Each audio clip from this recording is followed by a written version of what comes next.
Hindi mo naman sinabi kasi doon. Inaya nga ako ng tropa na maligo. Bandang alas 3 na to kasi medyo late na. Sa Pulang Bato, sabi ko, sige, daanan niyo ako dito sa bahay. Tara, let's go. Naisipan ko i-vlog kasi ito na yung part 2 mismo. Right, mga tropa, ito na sa... Nasa tayo. Ito tayo. Isal. May chicks dun oh. Ayun, makita mo yung chicks. Ay, may jigs tayong nakakita, guys. Ay, ito, puntahan. Garding ba to?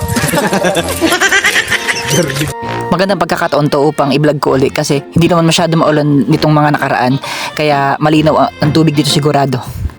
Nung unang punta ko dito, nung nag-vlog ako nung part 1, labo talaga, mag-isa lang ako nun. Pero ngayon binalikan ko na with kasama na. So guys, nandito na kami sa Pulang Bato. Kaso mainit. Guys, kasama nga pala namin ng isa sa mga Sparkle GMA artist ng ano, si, ano pangalan mo? Bea. Bea bangeng. Ito guys, intro na tayo. Another day, another vlog. So nag-break tayo sa Pulang Bato part 2. Tara, let's go. Ito na nga tayo guys sa Pulang Bato. Bababa na tayo dyan. Tapos biglang nakilala tayo ulit. Natandaan tayo nito ng nanay dati. Kasi may sticker tayo dyan nakadikit sa may kanilang gate.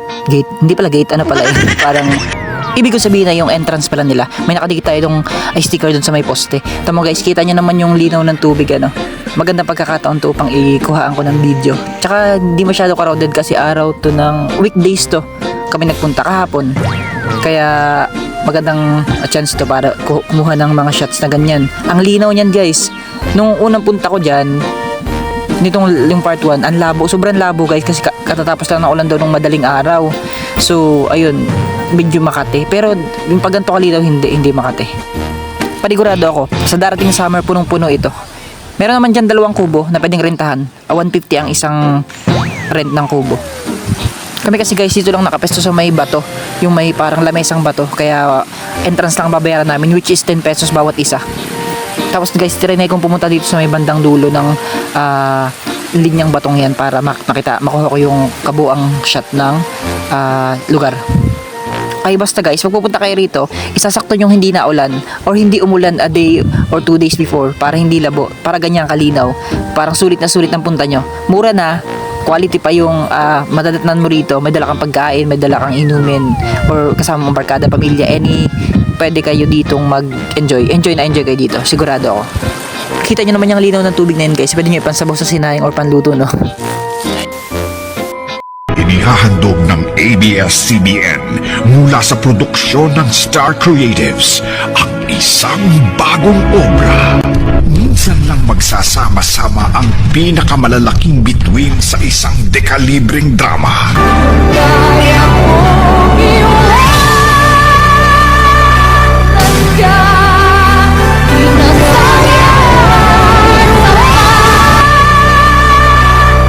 ka, pinasalan sa Teo neo. Mamatay ako na.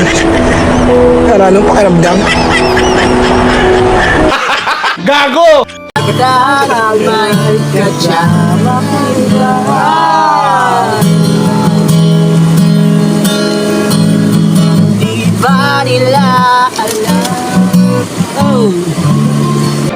At naglipat na nga kami dito sa may medyo malalim. Naglakad kami ng konti kasi magdadive daw kami. Sabi ng mga kasama ko, ayan. Hindi naman sobrang lalim yan, baka mga dibdib lang. Dibdib ni Dagol.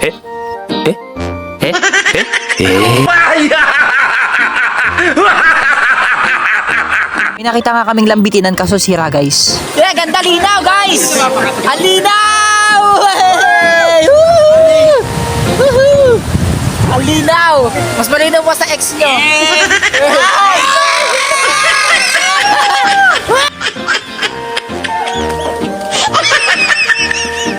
Enjoy! Lipat kami ng spot kasi guys, doon sa may una, ay pero ngayon mas maganda ngayon. Tama guys, nakakagwapo ito. Ang pogi, ang ganda. Sunkiss.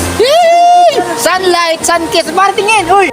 Magbabandang alas 5 na nga ito guys, kaya naisipan namin na umuwi na muna or pero bago kami umuwi guys, dapat simuti muna namin yung mga kalat at tapon namin sa tamang basurahan kasi pupunta rin, babalik din sa atin yan. Kaya pag pupunta kayo rito guys, dapat yung mga kalat nyo, kung ano yung dinala nyo, yun din ang dadalhin nyo or itapon nyo sa tamang basurahan ha.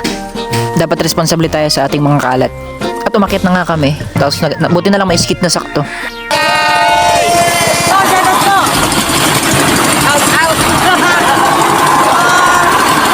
Mag-aalas 6 na to.